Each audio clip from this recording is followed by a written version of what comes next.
오늘이 그 6월 25일인데요. 6.25 관련해서 그러니까 제가 시작하기 전에 간단하게 좀 말씀 나누고 싶은 일화가 있습니다. 제가 지금은 박사과정에 있는데 지금부터 정확히 20년이네요. 그 20년이 조금 넘었네요. 그러니까 96년도에 그 법과대학 1학년으로 입학을 했습니다. 그때 한국사 수업을 들었습니다. 한국사 수업을 듣는데 그 강사님께서 6.25에 관해서 설명을 하시면서 6.25는 북한의 남침으로 시작을 했습니다. 이렇게 말씀을 하셨어요. 그런데 바로 그 순간에 뒤쪽에서 누가 소리를 질렀습니다. 아닙니다. 남한의 북침입니다. 이렇게 소리를 지르는 거예요. 그래서 제가 사실은 되게 깜짝 놀랐습니다. 그러니까 수업 시간에 이렇게 누가 소리를 지를 수 있구나. 이것에 놀랐고, 그리고 또 그 제가 알고 있던 상식과는 너무 다른 얘기를 아주 그 확신에 찬 목소리로 그렇게 얘기하는 걸 보면서 이게 내가 모르고 있는 것들이 있을 수도 있겠다. 내가 진실이라고 알고 있던 것들이 그러니까 잘못일 수도 있겠다. 이런 의구심을 가졌습니다. 그런데 사실 이렇게 그분의 말씀이 잘못된 것이었습니다. 왜 그러냐면은 저희가 95년도에 그러니까 소련과 수교를 하면서 소련에서 6.25 관련된 비밀 자료들을 한국의 정부에 공개를 했고, 또 그 자료들을 보면은 그러니까 스탈린이 직접 지시하면서 주도하면서 김일성을 이용해서 6.25를 시작하고 북한의 남침으로 6.25 전쟁이 이렇게 시작했다는 사실이 이렇게 명백한 사실로 드러났습니다. 그런데 참 안타까운 것은 그때 북한의 남침을 부정하고 남한의 북침을 믿고 있던 분들은 그 과거의 잘못에 대한 어떤 반성이나 사과도 없이 또 다른 핑계거리를 만들어내는 걸 보면서 사실 많이 놀랐습니다. 그분들이 말씀하시는 것은 그 6.25 전쟁은 우리 민족이 지나온 참 가슴 아픈 일이다. 남북한 모두가 책임이 있다. 이렇게 말씀을 하시면서 과거에 잘못했던 발언에 대해서는 이렇게 사과하거나 반성하시는 모습들을 이렇게 볼 수가 없었습니다. 사실 그러니까 그것을 보면서 저는 오히려 더 놀랐는데요. 그분들이 감상적인 민족주의, 그리고 또 대한민국은 미국의 식민지다는 그 제국주의 식민사관에 빠져 있어서 그런 성향을, 그런 생각을, 믿음을 가지고 계신 것 같습니다. 오늘 저희가 6.25 6월 25일 맞아서 이렇게 6.25 특강을 하게 됐는데요. 참 귀한 분을 모셨습니다. 송종환 대사님, 저희 서울대 외교학과 졸업하신 선배님이시고 외교부에서 오랫동안 근무를 하시고 파키스탄에서 대사로도 봉직을 하셨습니다. 그리고 정말 감사한 것은 송 대사님께서 6.25 관련된 소련 자료들을 직접 공부를 하시고 또 이 강연을 위해서 정말 준비를 많이 해주셨습니다. 그래서 오늘 강의가 참 기대되는데요. 저희 다 같이 큰 박수로 송종환 대사님 연단으로 모시겠습니다. 박수로 모시겠습니다.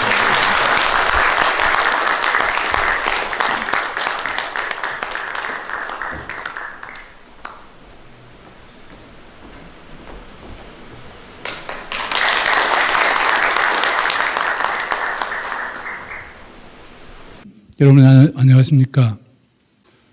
정말 귀한 모임에 또 여러분이 와주셨는데 좀 서로 이 청중은 얼마 안 되지만은 오늘 굉장히 뜻깊은 날로 생각합니다. 서울대학교 트루스 포럼도 귀하지만은 여러분이 또 이런 날 와주신 것도 정말 대단하게 귀한 일입니다. 제가 이제 공무원 생활도 오래 했지만은 그 나쁜 일이 있으면 또 좋은 일이 생긴다고 하는 게 제가 가지고 있는 이제 철학입니다. 제가 98년에 공무원을 관뒀어요. 나이가 그때 신의였는데, 그래가지고 다시 그 박사 과정 공부를 했어요. 그 과정에 이제 여러 가지 이제 오늘 같은 이 자료를 제가 보게 됐고요. 그냥 공무원 그냥 쭉 했으면 아마 못 봤을 겁니다, 그냥. 그래서 그렇게 해서 이제 박사학위 하면서 제출했고, 이걸 또 바로 국제정치학계에 실려가지고 그야말로 우리의 우리가 북침했느냐 북한이 남침했느냐 또는 뭐 내전이었느냐 뭐 여러 가지 학설이 있었는데 제가 가지고 있는 이 자료를 발표함으로써 다시는 남침이냐 북침이냐 하는 건 없어졌어요. 지금 이제 이번에 새로 뭐 교과서를 만든다 그러지만은 그 교과서에도 북한이 남침했다는 거는 밝히고 있다 이거죠. 이제 우리나라 사회에서 누구도 한국이 북한을 쳤다는 이야기는 안 나온다 이거죠. 그래서 오늘 저는 이제 뭐 그 이야기를 잠깐 해드리고 오늘날 우리 사회가 가지고 있는 이 문제점 이런 걸 한번 밝히기 위해서 이야기를 하려고 합니다. 그러니까 앞부분은 소련 문서 그 다음에 이제 그걸 가지고 어떻게 전쟁이 일어났느냐를 설명하고 후반부는 우리한테 무슨 그 지금의 평가할 때 무슨 일이 있느냐를 설명하려고 합니다. 요건 이제 그 제가 썼던 책 중에 여러 개를 제가 캡처를 해왔는데요. 이제 첫 번째 이거는 오늘 발표할 자료에 이제 요거는 1999년에 국제정치학계 논총에 실렸던 걸 오늘 아침에 지금 이야기할 겁니다. 그 다음에 이건 박사학위 논문입니다. 이거는 북한 협상행태 이해라는 책은 이거 잘 안 되네 어떻게?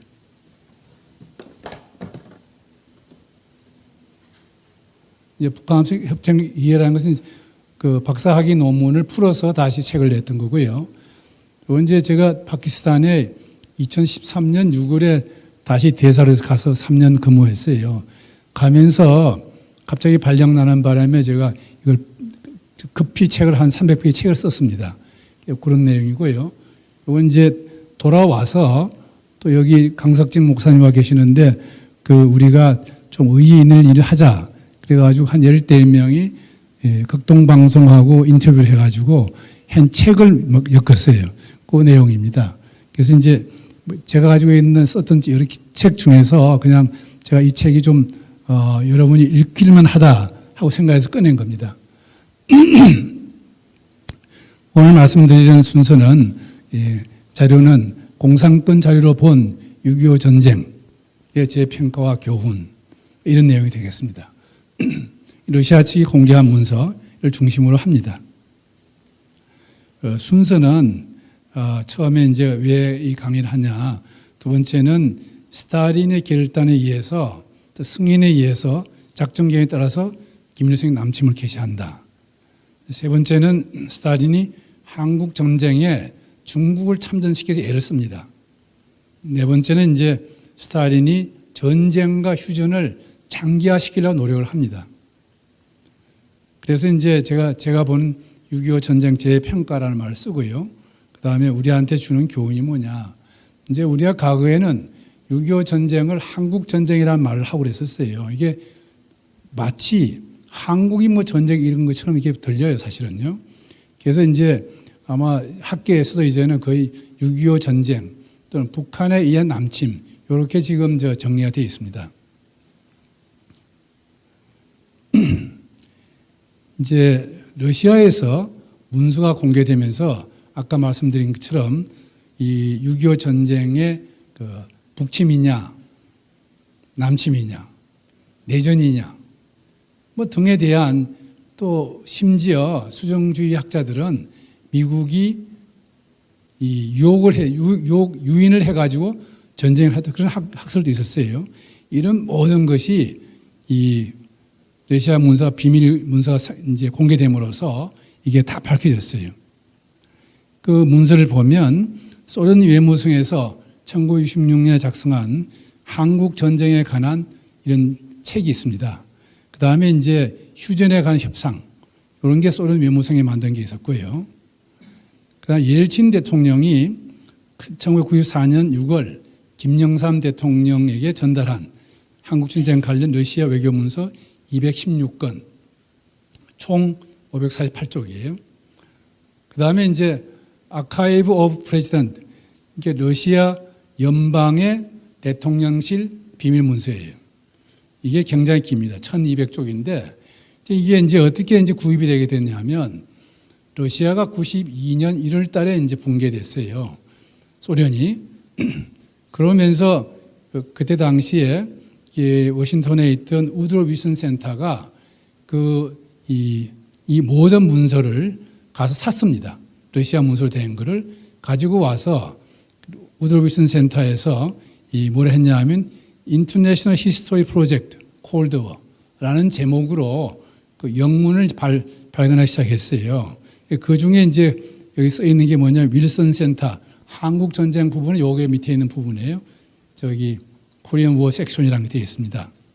그걸 이제 이게 사실은 수천 페이지인데 마침 제가 그 어떤 계기에 이 논문을 쓰게 됐어요. 이걸 다 제가 마침 또 운이 좋아서 당시에 또 제가 워싱턴 대사관의 공사를 97년까지 했는데 97년이죠. 있었는데 그때는 제가 이 자료가 있는지 몰랐어요. 몰랐는데 이제 그 다음에 있는 직원들한테 부탁을 하니까 이걸 보내왔는데 정말 운이 좋았었어요. 수천 페이지를 제가 보게 됐죠.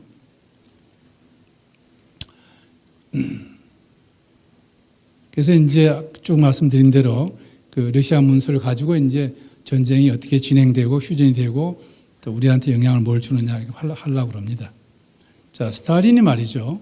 그 문서, 수천 페이지 문서를 보니까 스탈린이 결단을 하고 승인하고 작전 계획을 주어서 김일성이가 움직이기 시작한다는 거죠. 그래서 이제 처음에 이 문서를 보면 49년 3월 달에 모스크바로 이 스탈린이 김일성을 부릅니다. 그래서 이제 이때 주로 그 김일성이 얘기를 합니다. 저 남쪽에 쳐들어가야 되겠다. 통일해야 되겠다. 그렇게 얘기하니까 스탈린이 뭐라 그러냐면 이럽니다. 한국군과 주한미군 규모가 어떻게 되느냐? 남북한 군대의 누가 우열이 있느냐? 그 다음에 너들이 지금 북한군이 절대적 우위에 있지 않지 않느냐? 공격하는 건 마땅하지 않다. 그렇게 설명을 했어요. 그 다음에 이제 특히 남한에 지금 미군이 아직도 주둔하고 있는데 또 38선 그 분할에 대해서 미국과 소련 간에 합의를 했는데 그건 할 수 없다 하고 이제 극구 말립니다. 대신에 너희들이 북한이 남한하고 전쟁하려고 그러면 남쪽에서 북한으로 진격해 오면 그때 하는 거야. 그러니까 이제 이 반격은 하지만은 너희들이 미리 내려갈 수 없다는 얘기를 했어요. 그래가지고 이게 막 이상하게 흔들리게 돼 있네. 이제 그해 이제 그 3월 달 지나고 8월 달에 김일성이가 평양에 있는 러시아 대사하고 소련 대사가 면담을 하고 또 9월 3일 또 해요. 그때 뭐라고 그러냐 하면 북한 측 김일성이 뭐냐 하면 이 주한미군이 1949년 7월에 나갔다 이거예요. 다 철수했어요. 한 4만 5천 명이. 그리 했으니까 이 38선 이거 의미가 없다. 그러니까 그러면 자꾸 스탈린 대원소가 뭐라 그러니까 그 대남 전면 공격을 하고 싶은데 안 되면 최소한도로 웅진반도는 점령해야 되겠다. 그러니까 이제 웅진반도가 이거 왜 이렇게 막 흐트러져 있지? 웅진반도를 쳐들어가야 했어요. 그랬더니 이제 스탈린이 뭐라 그러냐 하면 이렇게 얘기합니다. 이제 그 보고를 이제 여기 평양에 있는 대사가 이제 소련 외무성에 보고를 하니까 다시 뭐라고 지시가 내려오느냐 하면 그 공사가 있은 퉁킨 공사가 있는데 퉁킨 공사한테 그럽니다. 전문을 내려가지고 김일성이 생각이 어떤지 다시 한번 물어봐라. 이렇게 물어봤어요. 그래서 다시 이제 이 퉁킨 공사가 김일성을 만났더니 이번에는 또 조금 김일성의 경장에 자신이 없게 이야기를 하더라 이거예요. 그래서 그냥 김일성이 자신 없게 말하니까 어떻게 또 퉁킨 공사는 또 이 소련 외교성에 보고를 하느냐 하면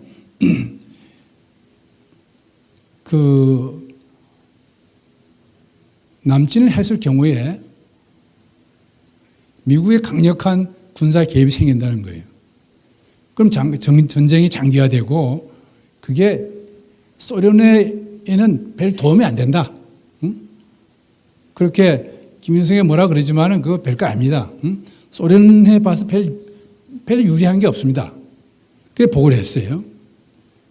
그랬더니 이제 다시 이제 스탈린이 이제 9월 24일 날 이제 정식으로 명령을 내립니다. 평양 있는 주재 대사한테 훈령해가지고 그 남한내 빨치산 강화 계획 활동 그건 해도 괜찮다 이거예요.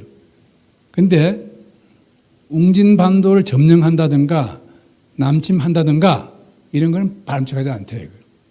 다시 이제 완전히 남한의 빨치산은 좋지만은 다른 활동하는 건 위험하다 이렇게 내렸어요.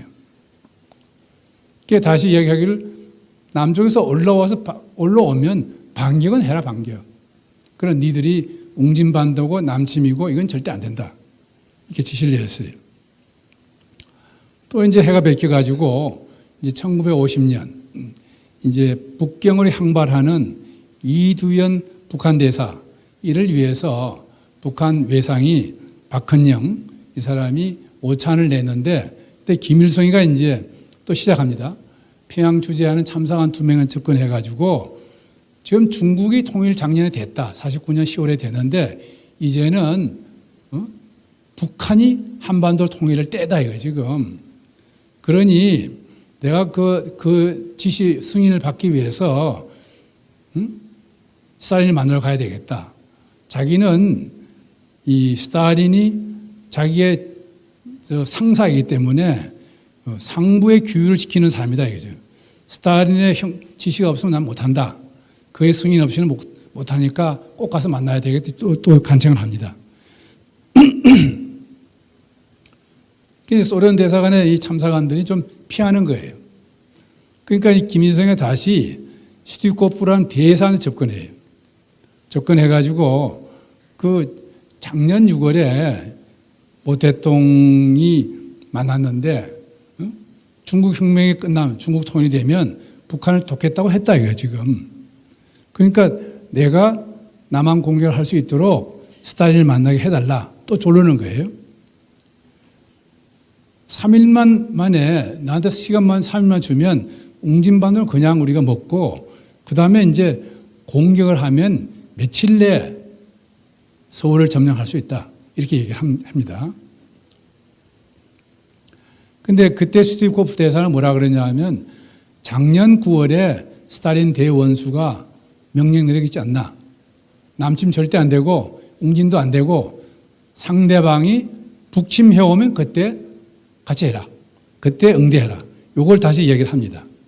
그러면서 슈티코프는 다시 그 김일성과 한 대화 내용을 이제 이 외상 비신스키 외상한테 보내고 비신스키 외상은 스탈린한테 다시 보고를 합니다. 그러니까 스탈린이 듣더니 뭐라고 그러냐 하면 이게 이제 달라지는 시점이에요. 다 보고를 듣고 나서 김일성이 자꾸 그렇게 하는 거 이해가 된단 말이지. 그러니까 그 남침 하려면 준비가 많이 필요해. 응? 그럼 내가 한번 만나주지 뭐. 응? 만나주지 이렇게 된 거예요. 그래서 이제 김일성이가 이제 그럼 스탈린은 또 한편 중국하고 상의를 한다고요. 그 군사적 방포로 남침하는 문제를 내가 생각했다. 북한이 자꾸 얘기를 한다. 그러니까 너들 준비해라. 그리고 내가 군사 작전을 할 수 있도록 지금 지원을 계속 하겠다. 이렇게 하는 거죠. 그래서 1950년 2월 3월 소련은 북한의 탱크, 탄약, 군 장비 이런 전쟁 준비를 적극적으로 하기 시작합니다. 그리고 당시에 북한에 있는 슈티코프 대사가 북한 인민군 소련 고문 단장직도 겸하고 있었는데 그 자리를 슈티코프를 제하고 전쟁 영웅 바시리예프라는 중장을 북한에 다시 이제 보냅니다. 근데 이 사람이 그러니까 와서 북한 남침 작전 계획을 짜는 겁니다. 그리고 이제 박헌영을 4월 달에 불러요. 근데 4월 달에 불러서 3월 30일부터 4월 25일까지 평양에 돌아오는 그 한 달 동안에 김일성, 박헌영이가 평양에 가 있었는데 요 내용은 기록이 안 나와요. 이 기록이 어디에서 나오느냐? 다른 데서 나왔습니다. 그 다음 이야기가 이제 중국하고 관계되는데 이제 김일성이가 1950년 4월 달에 돌아와서 한 달 동안 이제 모스크바에 있다가 다 합의하고 돌아와서 이제 중국을 갔어요. 아까 제가 말씀드렸죠. 소련에서 있었던 이야기가 기록이 없다 그러잖아요. 그래서 이제 그 기록이 중국 문서에 나오는데 50년 5월에 중국을 방문했어요. 김일성이가. 그래 가서 이제 뭐 대통령한테 무슨 이야기를 하느냐 하면 제가요 지금 지난달에 스탈린 대원수를 만나고 와서 지금 남침을 합격받고 왔습니다.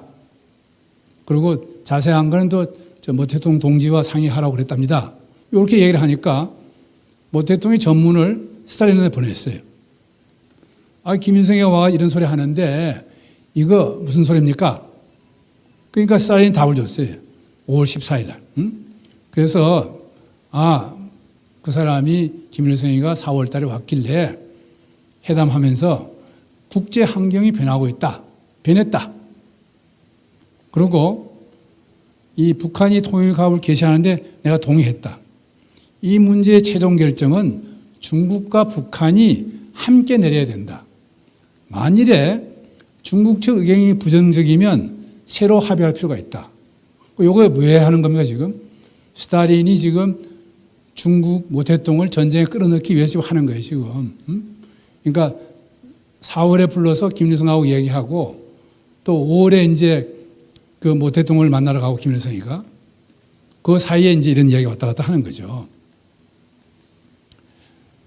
그 다음에 이제 한국 전쟁에 이제 자꾸 이게 이 중국이 자꾸 빼요.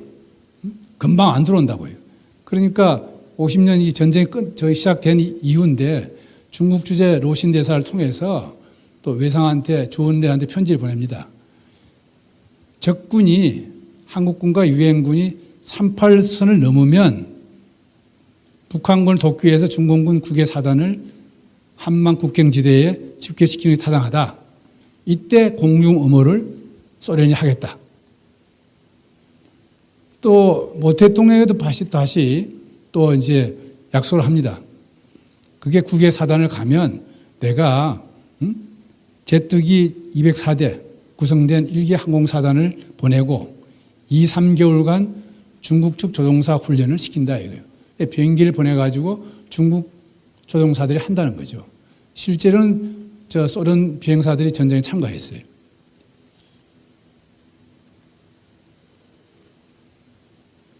그 다음에 그래도 이제 안 움직여요. 모 대통령이. 그러니까 이제 9월 15일 유엔군이 인천 상륙전을 하고 김일성과 박헌영이 이제 9월 28일 서울 수복됐잖아요. 그죠?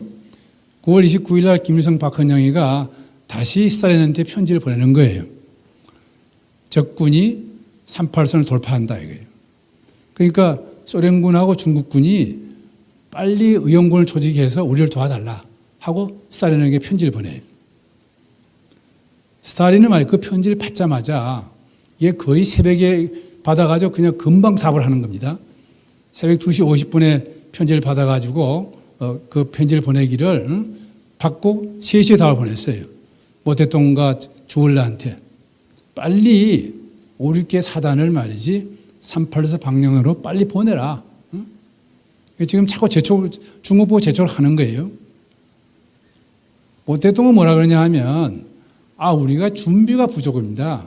쉽게 말하면 작년까지 1949년 10월까지 국공 내전했으니까 사실 중국이 힘이 여유가 없는 거예요. 그런 그 핑계는 안 되고 자꾸 내가 가게 되면 미국하고 전쟁할 가능성이 있고요. 또 우리 안에 말해 중국 안에 반동 세력이 있고 좀 나가기가 좀 곤란합니다.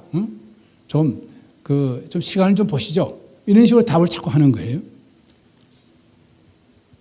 그러니까 북한군은 그냥 빨치산 시기를 하지 대러시아 소련군이 간다 중국군이 간다 그런 거 하면 안 됩니다 하고 빼는 겁니다. 그러니까 스탈린이 이제 되게 화가 났어요. 응? 주얼레한테 말이지. 중국 의용군이 한국 6.25 전쟁에 참여하면 북한에 유리하다, 이거 니들이. 북한 문제에 대해 유리하게 되고 또 한반도의 대륙 침략 도약대. 그러니까 이제 한반도가 통일이 되면 중국으로 쳐들어오는 도약대가 되니까 그것도 맞고 또 지금 대만 해협을 지금 미국 칠함대 지키고 있었어요. 그런 것도 여러 가지로 유리할 수 있고 너희들이 지금 빨리 가는 게 좋다. 계속 좋습니다, 지금.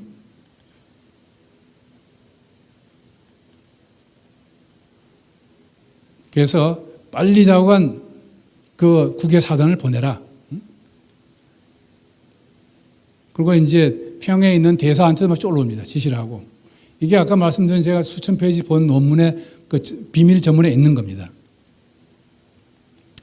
그런데도 이 중국이 뺍니다. 여러 가지 뭐 원조를 해라든가. 그래가지고는 이제 이 주원라이와 임표, 당시에 국방상인데 이 사람을 내세워가지고 자꾸 이 사람들이 또 스탈린을 흔듭니다. 또. 우리 사정이 어렵다. 지금 중국이 참전하지 하면 말이지 뭐 어렵다는 이야기를 자꾸 하니까 스탈린이 뭐가 어려우냐? 너 말이야. 네가 지금 금방 안 가면 북한이 몇 시간 내에 며칠 내에 붕괴될 거다. 그러면 중국은 말이지 북한 인민군을 만주에 배치하라 이거예요. 그러니까 북한에서 이제 완전히 철수한다는 이야기예요 지금. 그리고 소련은 뭐를 하느냐 하면 그냥 그 부상병들, 노약자 그런데 피난처 제공하고 할 거다. 요게 뭐냐 하면 북한 포기하는 거예요. 스탈린이 이제 아니 포기한다. 이렇게 이제 하니까 이제 이걸 또 대사를 시켜서 소련에는 평양에 대사를 시켜가지고 김일성이 전달했어요. 이제 포기한다 그러면 생각이 달라진 거예요. 중국이 유엔군에 의해서 한국군에 의해서 한반도가 통일된다. 그러면 한만 국경, 압록강, 두만강으로 국경이 정해진다. 그럼 그것이 결국적으로 만주로 쳐들어오는 길이 된다고 이 사람 생각한 거예요.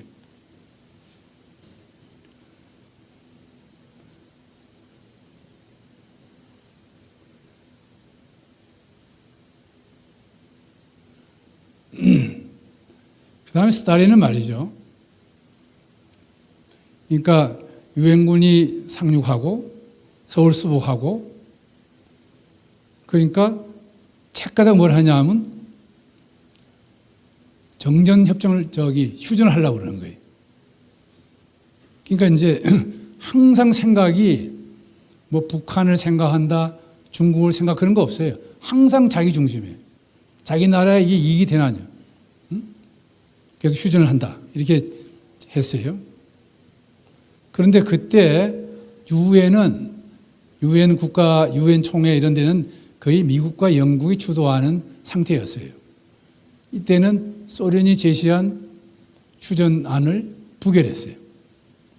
부결하고 그냥 통일된 민주국가 수립을 위해서 선거를 하자. 무슨 휴전이냐? 이렇게 이제 반응을 했어요.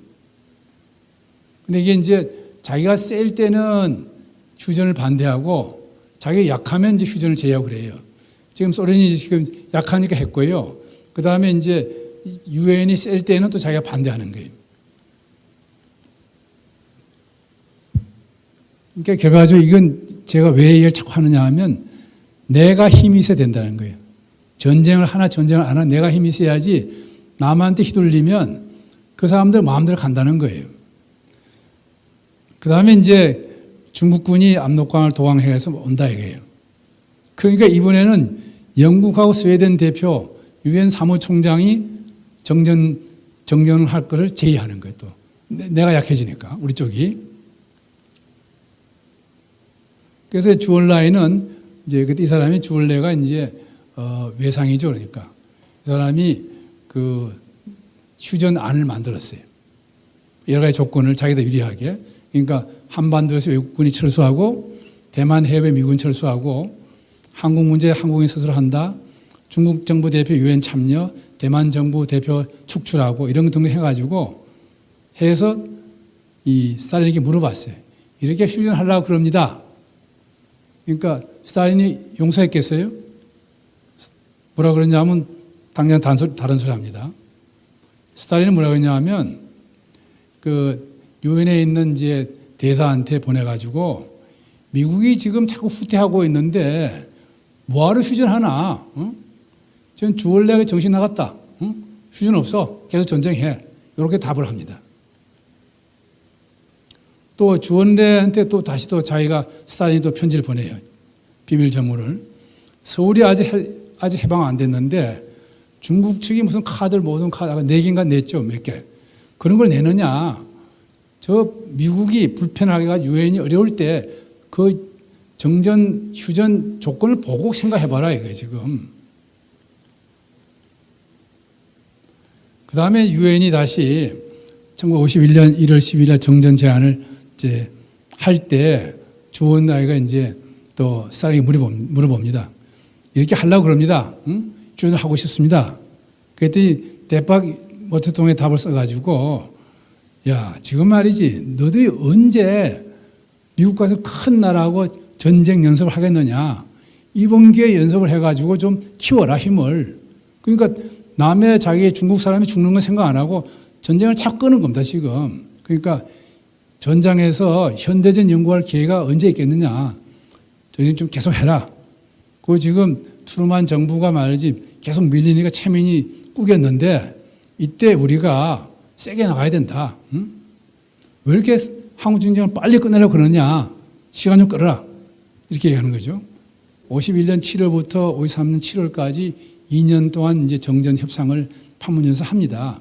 이 하는 과정에 계속 중국 측은 적절한 선에서 이걸 휴전하려고 그러는데 스탈린은 그거 없다.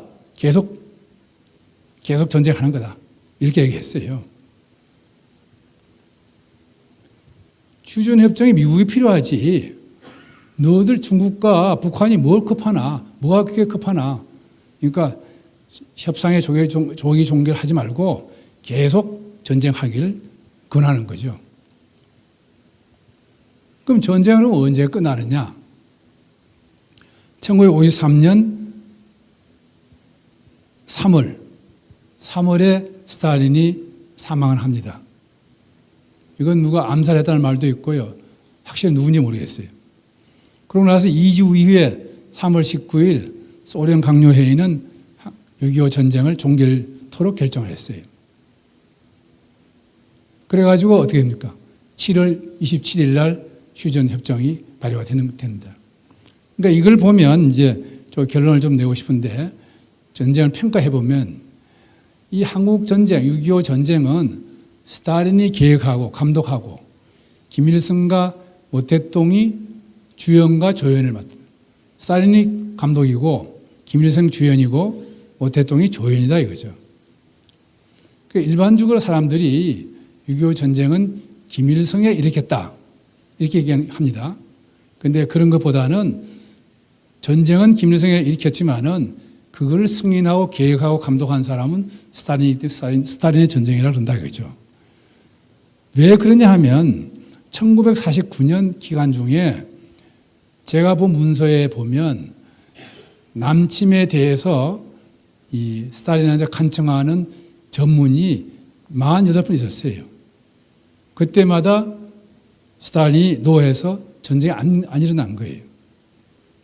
그러니까 제가 이 논문을 쓰는 즈음에 어떤 학자가 이 젊은 학자였는데 웨더스피라는 여자였는데 이 사람이 박사학위 논문을 쓰고 있었어요. 그러니까 이걸 이제 가지고 한국 전쟁의 그 기원이라는 제목으로 박사학위를 했어요. 그래가지고 이제 아까 말한 그 우드 윌슨 센터의 제1차 이 프린트물에 그 사람 논문이 잠깐 나와요. 그 결론이 뭐냐면 그 사람 결론이 뭐냐면 6.25 전쟁은 김일성이 일으켰다 하고 결론이 나와 있어요. 근데 그 결론을 보고 그 이제 여기 하버드 대학의 울람이라는 교수가 있는데 이 사람이 소련 문제 연구소 연구소장이 있었어요. 이 양반이 이야기하는 거예요. 뭐 학생이, 그러니까 웨더즈비가 이제 나중에 성신여대 와서 교수도 했어요. 제가 듣기는 김영호 교수 초청으로.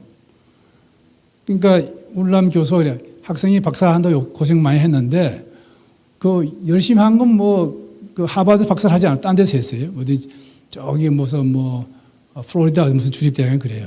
응? 근데 열심히 한 건 내가 인정한다. 몇천 페이지 본 것도 인정한다. 근데 국제 관계를 너무 모른다 이거예요 지금. 이렇게 얘기했어요. 우리가 100m 경주를 할 때, 100m 경주를 할 때 선수가 마음대로 뛰어가느냐 이거죠. 18명인가 9명이 딱 엎드려 있다가 심판이 총을 쏴야 간다 이거 지금. 그러니까 그 사람은 이렇게 평가했어요. 그러니까 그때 스탈린은 그냥 김일성은 선수고 선수의 하나고 그 다음에 이제 이 엄파이어가 스탈린이 쌓기 때문에 출발했다는 거예요. 그리고 실제로 당시에 이 계급 소련 공산 진영의 이 서열을 봤을 때 군 서열만 보더라도 김일성이는 대위야 대위. 스탈린은 대원수예요. 대원수하고 이게 대위하고는 대화가 안 되는 거예요. 그 지금 자기가 저기 모스크바 가고 싶다고 자꾸 편지할 때 그러잖아요. 저는 당신의 보아하기 때문에 당신이 성인이어서 못 갑니다 그러잖아요. 그런 상황이에요.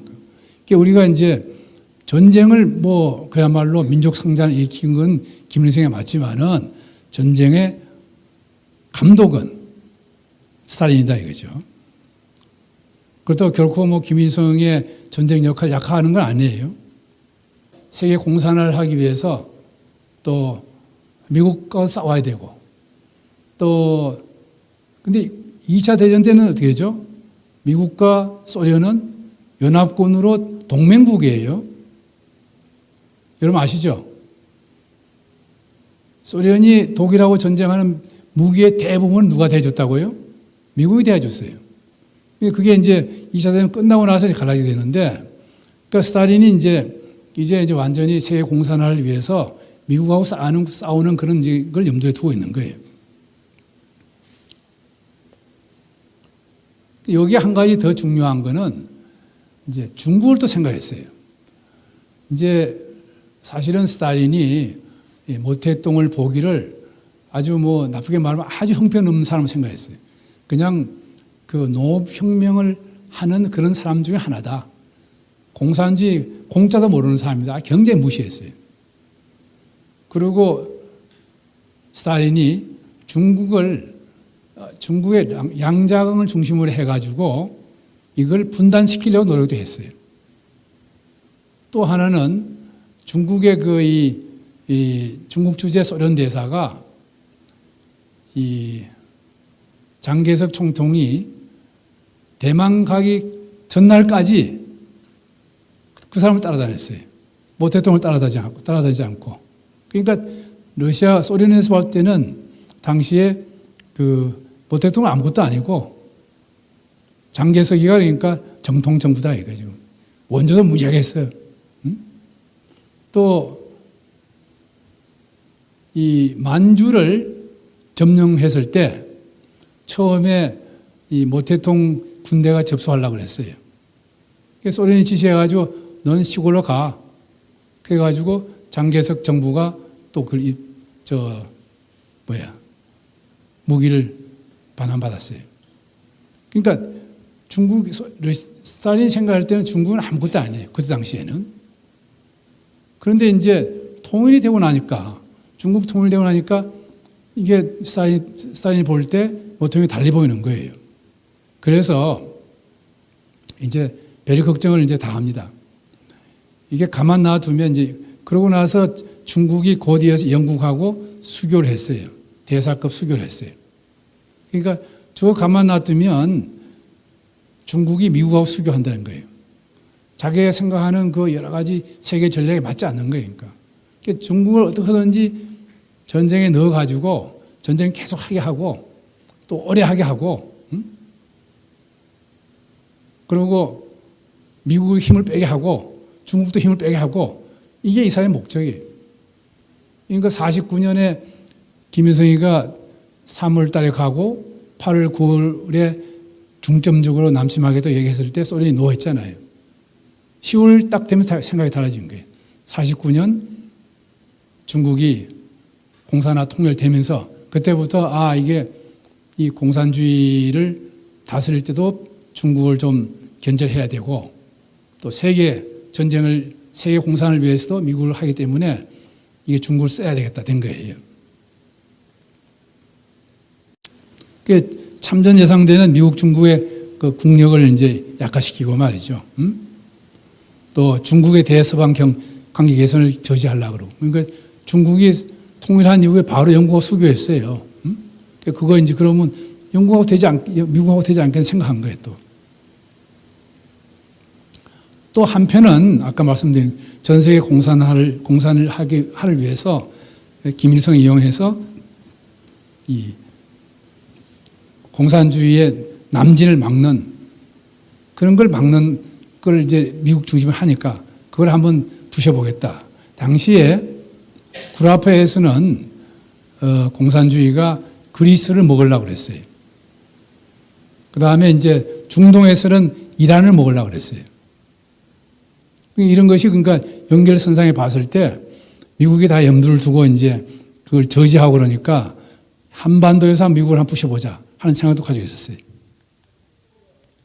김일성이 이제 한반도 공산화를 통일을 위한 남침 이거죠. 유일하게. 그야말로 한반도를 잿더미로 만들고 동족 상전을 한 책임이 있는 사람이죠. 그러니까. 그 사람의 아들, 손자 요새 뭐 귀엽다고 그래? 귀엽습니까? 김정은이가? 참 어떻게 달라진지 모르겠어요. 사람들이. 대통령은 통일을 달성한 중국의 위신 가시하고 싶고 최근에 이 한양대학의 김동길 교수라는 분이 저와 비슷한 자료가 중국 자료가 공부를 했어요. 발표를 했는데 그 내용에 보니까 뭐가 중점이 되어 있느냐 하면 당시 중국은 유엔군이 평양 원산까지 오는 거는 용인할 생각이 있었대요. 그러니까 거기를 넘으니까 평양 원산을 넘으니까 이제 아까 말씀드린 대로 스탈린이 자꾸 재촉을 하니까 최대한 원조를 많이 이끌면서 참전하게 됐다. 그런 이야기가 있어요. 또 영국이 또 작용했다고 해요. 영국이 모택동 얘기하기를 유엔군이 올라가도 원산하고 평양선까지만 가고 거기서 안 갈 거야. 그랬다는 거예요. 우리 다 가버렸잖아요. 자, 그리고 이제 오늘 제가 이야기하는 거는 6.25 전쟁을 한번 종합해 보면 이건 그야말로 국제 세계 전략에 있어서 스탈린이 이제 감독이 되고 그 다음에 이제 김일성이가 이제 주연, 그 다음에 이제 모택동이 조연 이런 역할을 했다. 이렇게 지금 제가 요약하겠습니다. 근데 이제 우리가 오늘날 한번 생각해 보면 말이죠. 그럼 지금 한국은 어떤가? 그때 전쟁이 났던 거는 우리가 힘이 없고 우리나라가 우리 대한민국의 국군에 힘이 없는 거예요. 그러고는 뭐 분열돼 있고 국내가 분열돼 있고 또 주한미군이 1949년 7월에 철수했어요. 그 당시 우리나라 국방장관 신성모 준비는 안 하고 상대방의 북한이 무슨 군을 준비를 하는지 모르면서 맨날 뭐 점심은 뭐 평양에서 먹고 저녁은 뭐 신의주 압록강에 가서 먹는다. 큰 소리 막 할 때. 이거 말이죠. 요새 좀 그런 생각 안 듭니까? 북한은 핵 폐기하지도 않았는데 무슨 뭐 한미 군사훈련 안 하고 뭐 또 뭐 각종 훈련 안 하고 뭐 별거 다 한다고 지금요. 뭐 국방장관이라는 사람은 뭐 김정은이 새파란 사람이 술 주니까 뭐 두 손을 받아 먹고 말이야. 판문점에서. 이 도대체 장군들인지 뭔지 모르겠어요. 도대체. 49년 4월 6일 6월 달에 4만 5천 명이 미군 철수했어요. 7월 달에 482명의 이제 군사 고문단 설치됐고요. 그러니까 이제 이게 우리가 이 남쪽 지역이 완전히 단결도 안 되고 국민 단결도 안 되고 준비도 없고 그런 상황이다 이거죠. 이건 마치 오늘하고 비슷한 거예요 지금. 제가 이제 말씀드리고자 하는 거는 전쟁을 막으려 그러면 전쟁 준비를 해야 된다 이거예요. 그래야 전쟁이 안 나는 거예요. 그래서 이제 한스 몰겐사라는 분이 국제정치학자인데 이 사람이 70년대에 책을 하나 썼는데 국제정치 이론에 관한 책 이름은 Politics Among Nations, 국가 간의 정치 그런 제목으로 있는데 이 양반이 쓴 바에 의하면 이제 이런 말이 나옵니다. 이제 다투는 두 나라 중 핵으로 위협받는 국가가 핵으로 반격할 수단이 없으면 1945년 8월 미국이 히로시마 나가사키 원폭 투하 후 일본처럼 완전 파괴되거나 항복이라는 두 가지 선택밖에 없다 이거예요. 여러분 지금 이거 우리나라에 한번 적용해 보세요. 북한은 핵이 있고 우리가 핵이 없다. 우리가 하는 건 뭐예요? 핵 방법은 완전 파괴되거나 항복이다 이거예요. 근데 이거를 이제 우리 동맹이 주한 미군이 여기는 핵이 없지만은 핵을 가지고 있는 나라잖아요. 그게 상세가 되는 거예요.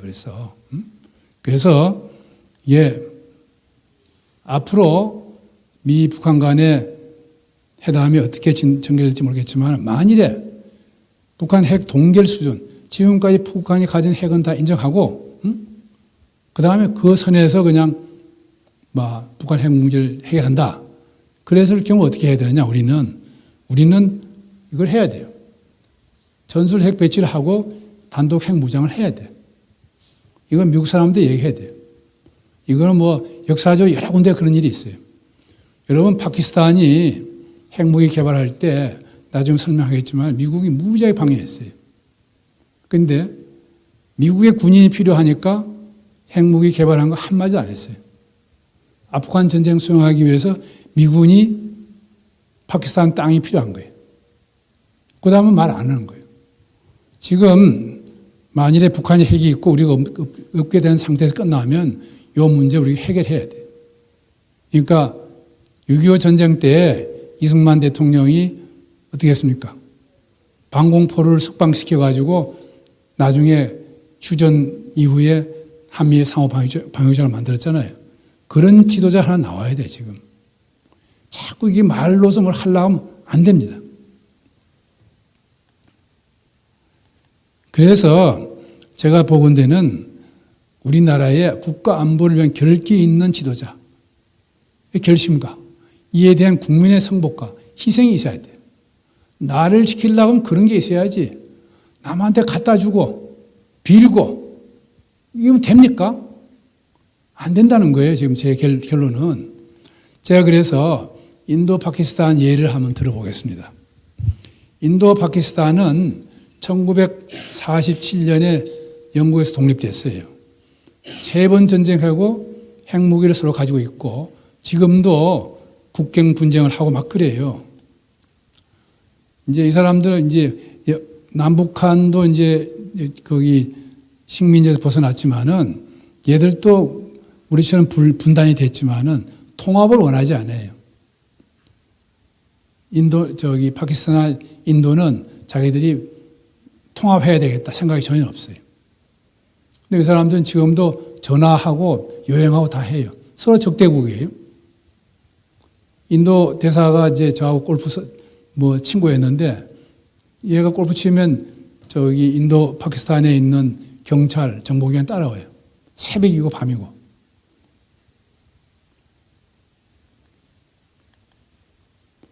(47년 8월 14일) 날 독립했고 이듬해 인도 독립했고요. 3번 전쟁했고 카슈미르 이게 이제 인도가 이 파키스탄은 분단도 됐지만은 또 분단 속에 또 분단이 돼 있어요. 우리하고 같은 점이 뭐냐면 비슷한 시기에 독립했고요. 전쟁했고 그 다음에 그 군사 분계선이 있고요. 그 다음에 UN 감시 기구가 있어요. 1차 대전은 이제 카시미르 분쟁 47년, 48년 해방 독립 바로 직후예요. 그 후에 또 있었고요. 핵무기 경쟁부터 얘기해야 돼요. 인도가 중국하고 전쟁을 해가지고 62년에 졌어요. 그런데 인도가 생각할 때 우리가 중국에 언젠가 또 전쟁하는데 쟤는 핵무기를 가지고 우리는 없다. 74년부터 핵실험을 하기 시작한 거예요. 그래가지고 98년이 완성이 됐어요. 인도의 적은 파키스탄이에요. 파키스탄은 98년 이 9월 달에 역시 핵무기 핵폭탄을 4번 핵실험해가지고 성공했어요. 이 자세한 이야기는 월간조선 2018년 5월호 5월에 보면 이 파키스탄의 핵무기를 어떻게 만드느냐 하는 게 쭉 나옵니다. 그러니까 이제 74년에 인도가 핵실험 하니까 당시에 칸 박사라는 사람이 네덜란드에 있었어요. 파키스탄 사람이. 이 소식을 듣고 이 사람이 파키스탄에 와서 자기가 이 핵무기 만드는데 이제 공헌을 하게 되죠. 핵무기 만드는 두 가지 방법이 있는데 하나는 플루토늄을 제출해서 만드는 게 있고 하나는 이제 우라늄을 농축하는 게 있어요. 파키스탄식은 우라늄 농축한 거예요. 이 양반이 와서 이제 75년에 와가지고는 이게 실제 성공한 84년에 됐어요. 그래가지고 86년에 이제 또 파키스탄이 먼저 이 미사일을 먼저 성공했어요. 그렇게 이제 했는데 지금 74년 또는 뭐 98년까지 몇십 년이 지났잖아요. 정부가 여러 번 베꼈잖아요. 그런데 이 핵무기 개발에 대해서는 파키스탄이나 인도나 전혀 다름이 없었어요. 야당이 되나 정권이 군인이 되나 또 뭐 다른 정권이 베껴도 국방에 대해서 흔들리지 않았다는 거예요. 지역이 어떤 나라, 파키스탄 경우에는 우리처럼 뭐 이 지역이 우리나라의 경상도 같은 데도 있고 어떤 데는 전라도 같은 데가 있어요. 그 둘이서 번갈아가며 정권을 잡는데 중간에 군인이 또 잡고요. 그런데 이 핵무기 개발에 대해서는 일체 반대가 없는 거예요. 지도자들이. 우린 그런 사람이 필요한 거예요, 지금. 그 다음에 이제 제가 2016년 다시 파키스탄에 갔더니 또 국경선을 통해서 포격하고 막 그런 게 있어요. 그런데 왜 전쟁이 안 일어나냐? 양쪽이 핵을 갖고 있기 때문에 그런 거예요. 제가 이제 지도를 좀 한번 보여드리려고 그러는데요. 이제 이게 전체가 이제 인도고요. 옆에가 파키스탄이에요. 이렇게 우리 펀잡 들어가죠, 펀잡. 펀잡이 여기도 있고 여기도 있어요. 이렇게 그냥 분단되어 있고. 여기가 이제 말썽난 카시미르 지역. 이게 지금 이 카시미르가 이제 또 보면 이렇게 분단되어 있어요. 이렇게. 요 밑에는 이제 인도고요. 위에는 이제 파키스탄이에요. 정부가 다 있는데 국기도 쓰고요. 같은 국기를 쓰고요. 다만 다른 게 뭐냐 하면 주가 아니고 자치 지역 이렇게 표현하고 있어요. 자치 지역. 그다음에 이제 이 인도 전체를 보면 이게 그린 게 이거고요. 보면 인도 인구가 12억인가쯤 돼요. 그런데 이렇게 파랗게 되어 있는 지역이 뭐냐 하면 이슬람 교회 2억 정도가 인도에 살고 있어요. 파키스탄 전체 인구가 2억인데 인도 안에 2억이 살고 있어요. 또. 그다음에 이제 예수 믿는다, 불교도 여기 좀 있고요. 굉장히 다양한 나라예요. 이것도 보면요. 아까 카시미르 지역을 조금 한 건데 이쪽 지역이 이제 파키스탄이 가지고 있는 땅이에요. 요건 이제 인도가 가지고 있고요. 그다음에 요거는 1962년 전쟁해가지고 인도한테 뺏겼어요. 중국한테 뺏겼어요. 그러니까 중국이 가져가 버린 거죠. 요것도 이제 사실은 중국이 이게 뭐냐면 이 만년설 지역에 사람이 살지 않는 지역이에요. 그러니까 중국이 자기 거라고 주장하고 있는 거죠.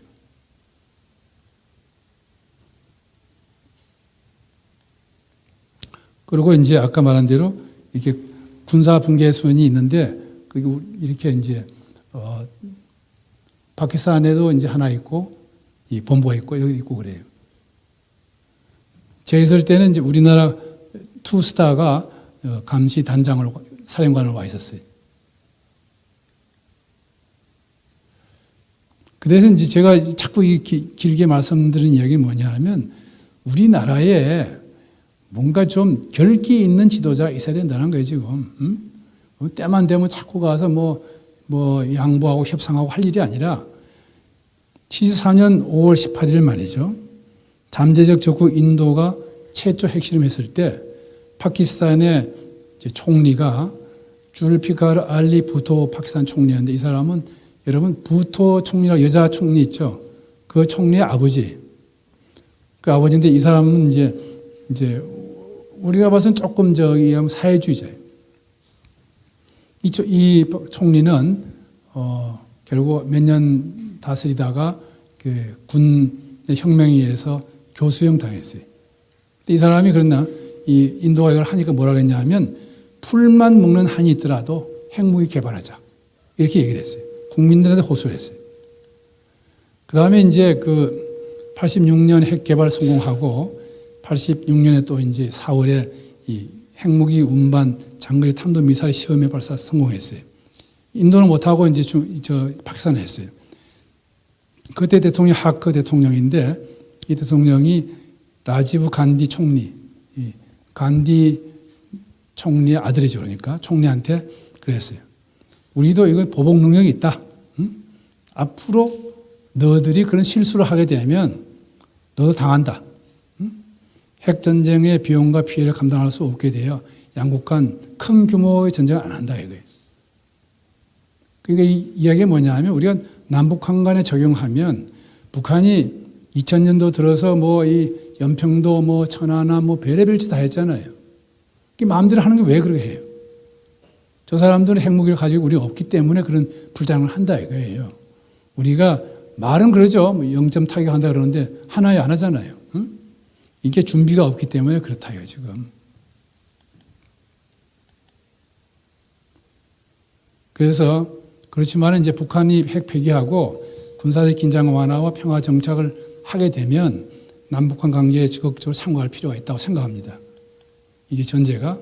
근데 문제는 문서로 종전선언하고 평화협정 체결하면 저절로 진정한 의미의 평화가 오느냐 이거예요. 안 오잖아요. 누가 조사를 했는데 지금까지 역사적으로 8,000개의 평화협정이 있었대요. 지켜진 게 없다는 거예요. 그래서 이제 이걸 우리가 하려고 그러면 우리가 그걸 평화협정이나 종전선언을 하려고 하면 전제 조건이 있어야 돼요. 북한 핵 폐기하고 남북한 신뢰 구축이 선행돼야 된다. 이게 선행되지 않고 선언하고 협정 체결한도 되지 않는다 이거예요.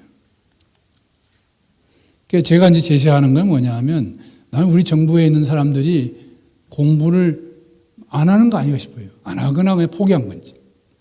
1975년 유로안보협력기구에서 신뢰 구축, 이게 소련을 상대로 해서 만든 신뢰 협력 기구가 있어요. 그래서 그때 거기서 만든 포괄적 안보 협력 체제라는 게 있어요. 그 내용이 그 75년에 하나 10개 항목을 만든 게 있고, 그 다음에 86년인가 다시 그걸 만들었어요. 신뢰 안보 구축 조치에 관한 협정이라는 걸 만들었어요. 그 중에 하나 예를 들면 이런 게 있습니다. 13,000명이 군사훈련을 할 경우에는 상대방에 42일 전에 통보를 해야 돼.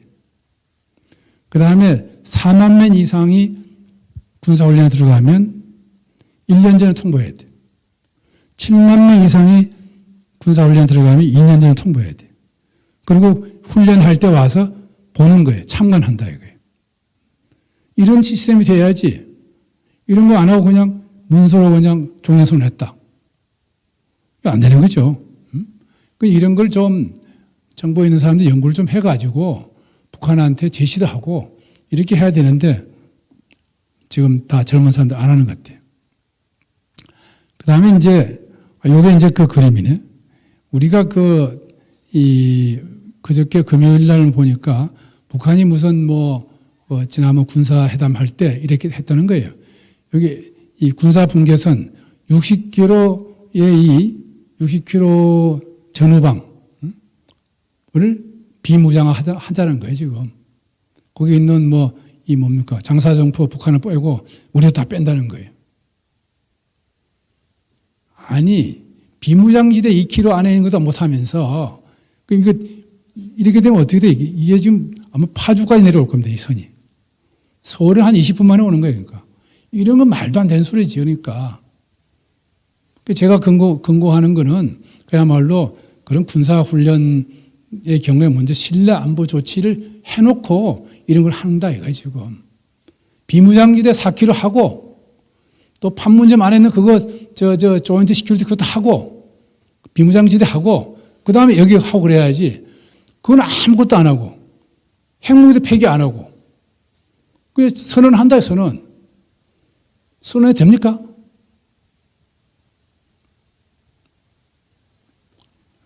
그게 이제,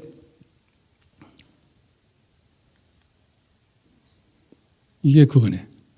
이게 지금 그림을 보면, 안 나오나. 지금 우리가 아까 뭡니까? 군사분계선 상방에서 미군하고 우리하고 한국군이 이렇게 나누어서 그 북한의 사정을 우리가 감시하고 그런 걸 한다 이거 지금. 그런데 북한이 이거 없애고 그냥 합시다. 또 클린턴이 그냥 트럼프가 그냥 한미 군사훈련 합시다. 하지 맙시다. 똑같은 거예요 지금. 이루어진 건 없는데 이렇게 하는 거예요 지금. 이렇게 하면 안 된다는 거죠. 그 다음에 이제 제가 또 하나 근거하고 싶은 거는 평화정착과 교류협력의 병행 추진이에요. 과거 우리 김대중 노무현 정부도 잘못한 게 뭐냐 하면 평화 군사 긴장 완화는 아무것도 안 하고 계속 뭐 했습니까? 교류하고 협력하고 지원하고 그런 거 했잖아요. 우리가 자동차가 바퀴가 2개잖아요. 한쪽만 들면 어떻게 돼요? 자동차는 전복돼요. 이게 동시에 가요, 동시에. 그러니까 어느 정도 평화 정착이 되고 교류 협력이 되는 그런 방향으로 이걸 해야 된다. 이런 이야기죠. 그래서 지금 여기 계시는 우리 선배님이나 우리 나라를 생각하시는 분들이 또 정치하는 분도 그렇고 그냥 김정은이 만나는 거 안 된다. 이건 아니에요. 만나서 우리가 뭘 할 것인지를 연구를 해서 제시를 해야 돼. 그건 나쁜 놈이가 만나면 안 된다. 이거 안 되는 거예요. 만나서 우리가 당당하게 할 걸 요청하고 우리 걸 우리가 관철시켜야 된다 이거예요. 그게 제가 하는 게 쭉 이야기입니다. 그러니까 군사적 긴장 완화가 돼서 우리가 해서 적극적으로 남북한 개선 청구한다는 거예요.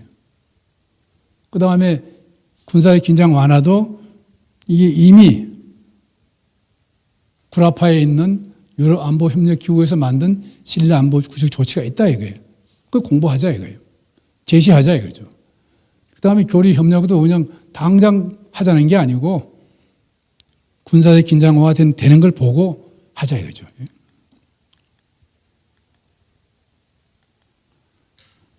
근데 제가 이제 여러분께 좀 제가 권고하고 싶은 거는 이런 겁니다. 지금 나라를 지키고 자유민주 통일 지지 확대, 계층 확대를 위해서 행동을 해, 행동. 행동을 하는 시민들이 늘어나야 된다, 이거죠. 그 말로만 지금 우리 맞죠. 미 국무장관 키신저와 월맹 외상간에 비밀회담하고 파리 평화협상 해가지고 공산화됐다. 말로만 참 우려해, 말로만. 이렇게 해서는 안 되고 지금 제가 하는 거는 이겁니다. 나라를 지키고 남북한 평화정착, 민족공존과 자유민주 통일을 위해서 행동이 필요하다. 그 어떻게 하느냐? 지혜가 있는 사람은 지혜로, 재산이 있는 사람은 재산으로, 건강과 시간이 있는 사람은 건강과 시간을 내서 내 편을 만들어야 된다. 나라를 지키는. 근데 그렇게 생각하면 이게 서울대학에 있는 트루스 포럼이라든가 고려대학 이게 참 귀한 거예요. 이게 말이 시드. 이런 사람들이 일을 잘 할 수 있도록 우리가 밀어주고 도와주고 하는 것이 필요하다. 이런 생각입니다. 그 다음에 또 할 일은 뭐냐 하면 말이죠. 우리나라 지도자 중에서 저 사람이 도대체 자유민주 통일을 생각하는 사람인지 아닌지 여야를 가리지 않고 그런 사람 많이 있죠. 그런 사람에 대해서는 우리가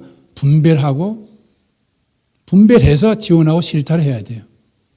못하는 사람 야단치고 잘하는 사람은 잘한다 그러고 그런 것이 필요하다 이렇게 생각합니다. 이거는 말이죠. 제가 여러분 어느 분이 보내와서 찾아보니까 이런 겁니다. 이 사람은 이 나치 정부에도 협력했고, 그래서 나중에 나치가 이제 완전 반대 방향을 가니까 반대 활동도 나치 반대 활동했어요. 동독에 또 있으면서 동독 정부를 지지했어요. 그런데 이제 이 사람이 이제 신학자인데 1892년부터 94년까지 80년 살은 분인데 뭐 시를 하나 썼어요. 나치가 공산주의들에게 왔을 때 나는 침묵하고 있었다. 나는 공산주의가 아니니까. 그들이 사회주의를 가둘 때 나는 잠잡고 있었다. 나는 사회주의가 아니었으니까. 그들이 노조에게 왔을 때 나는 항해하지 않았다. 나는 노조가 아니니까. 그들이 유태인에게 왔을 때 나는 침묵하고 있었다. 나는 유태인이 아니었을까. 그들이 내게 왔을 때 나를 위해 항해해 줄 리가 아무도 없었다는 거예요. 자기가 아무것도 안 한 거니까. 그러니까 자기 편이 없는 거니까. 여러분 이게 지금 우리가 지금 당장 생각할 그런 게 아니겠나 그런 생각이 듭니다. 그래서 제가 이제 뭐 생각하는 거는 뭐 세상은 자꾸 바뀌는 거예요. 바뀌는데 옛날 뭐 우리 나이 많다 뭐 옛날 안 그래서 이거 하면 안 되는 거예요. 세상 변화면 따라가야 돼요. 남이 뭐 저 트위터나 뭐 페이스북이다 뭐 다 해야 돼. 영감님들 나 할 줄 몰라. 이거 안 되는 거예요. 사실은 내가 여기 뭐 아는 분들 여러 사람이 다 페이스북을 아는 사람이 많아요, 사실은. 그래서 그 세상의 트렌드에 맞춰서 내가 항상 내 생각을 하고 내가 새로워져야 되고 사람들을 많이 만나고 그걸 하는 게 필요하다.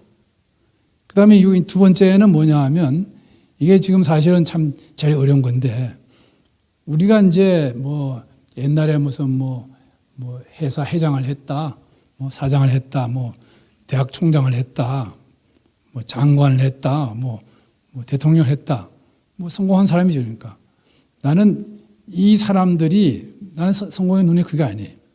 성공한 사람은 뭐냐 하면 내가 내가 죽을 때까지 남한테 뭘 줄 수 있는 사람이어야 돼. 지혜를 주든지 돈을 주든지 건강을 주든지 자관 남이 하자 그러면 무조건 해줘야 돼. 응? 자기 자식만 사실은 자기 자식도 못하는 사람이 많아요, 사실은. 응? 그러니까 남이 봐서 그냥 조금 좋다 싶으면 해주는 거예요. 그게 하는 것이 옛날 난 이거 했으니까 난 안 한다. 성공한 사람이 아니지. 나라가 위기인데 집에 앉아가지고 딴 건 하고 말이죠. 응? 그러니까 제가 생각하는 건 성공한 사람은 뭐냐 하면 자기가 자꾸 남을 도울 수 있는 사람. 어떻게 하든지 그런 사람. 교회에서는 뭐라 그러면 축복의 통로. 그런 사람. 그런 사람이 되고 자기도 그래야 신나는 거죠. 우리가 모르긴 몰라도 아마 저기 선배님 아마 20년은 끝에 살 거예요. 저도 지금 74세인데 74세인가? 나이 드니까 모르겠어요. 그런데 기분상으로 보면 건강하고 오래 살 것 같아요. 오래 가만히 있으면 뭐해요? 자꾸 후배들하고 이야기도 하고 좀 잘못하면 야단도 맞지만은 마음도 상하지만은 자꾸 이야기하고 내가 도와줄 거 없나? 부르고 말이죠. 도움을 도와주고 그런 체제가 돼야지. 나는 옛날에 했으니까 그거 좀 그래가지고는 발전이 없다 이거예요. 저는 일반적으로 제가 먼저 합니다. 내가 이거 하면 어떻게 했느냐 이렇게 물어본다고요. 그렇게 하는 식으로 우리가 살아갔으면 좋겠어요. 그죠? 예. 자, 제가 이거 오늘 두서없게 했는데 잘 된지 모르겠습니다. 네. 감사합니다.